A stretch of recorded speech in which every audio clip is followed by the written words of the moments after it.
Hello, today we're going to be looking at the difference between amount and number, right?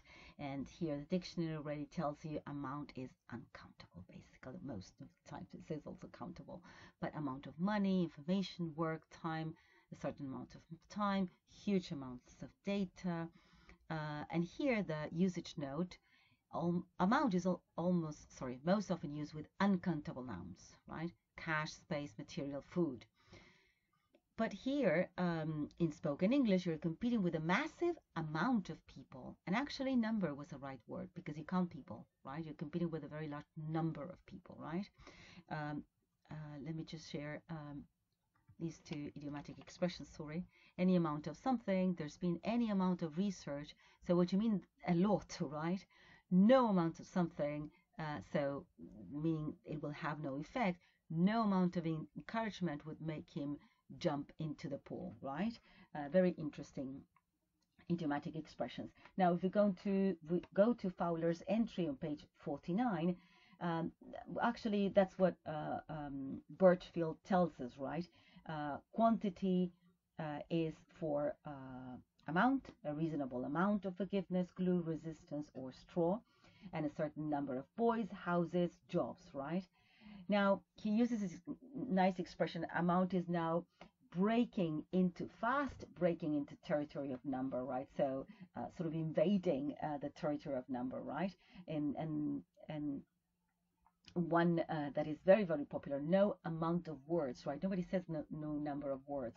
And he says at the very end of the entry, we may rail against the loss of a useful distinction, and I do, but can it be stopped, right? So we may actually complain a lot, but we cannot stop it.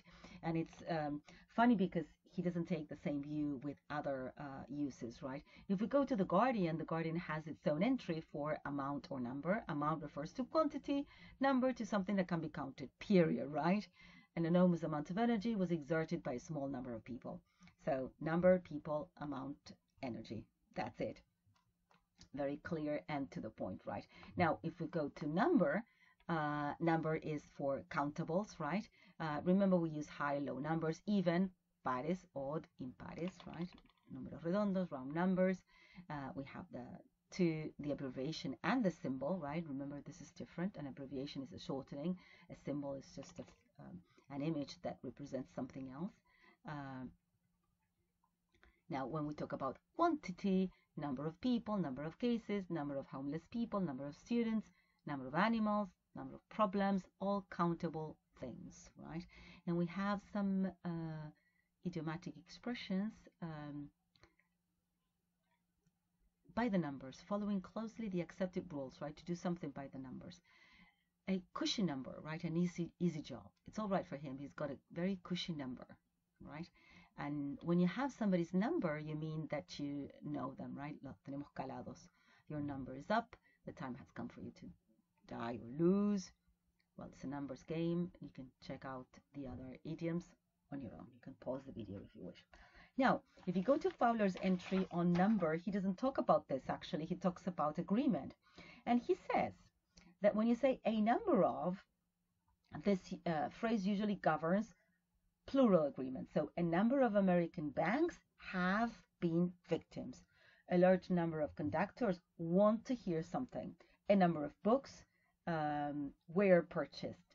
But if you say the number of, this normally governs singular agreement. So the number of MPs has increased. The number of features becomes overwhelming. So that's interesting, isn't it? Now, I wanted to show you that The Guardian also has an entry for numbers, but actually the entry doesn't talk about a singularity. Sorry, it doesn't talk about not agreement, but I mean, it doesn't talk about the question of countable or uncountable reference, but rather to the way we use numbers, right? And actually, that's going to be another topic from Fowler and another entry. So that's all for now. Thank you very much. A very short one, right?